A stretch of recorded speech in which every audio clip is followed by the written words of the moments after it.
how to uninstall FinEasy app. In this video, I'll show you how you can uninstall the FinEasy app on your device. So first thing you can do is to go ahead and look for the FinEasy app into your device. For example, this is the FinEasy app. You need to long press on it and then click on this I button, and that will take you to your app info.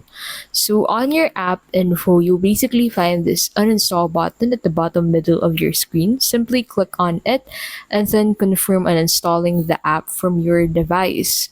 Now, if this doesn't work, another way you can use is through accessing the settings on your device. So go ahead and look for settings on your device.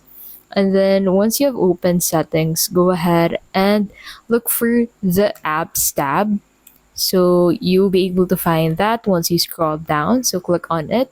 And then from here, go ahead and look for the FinEasy app.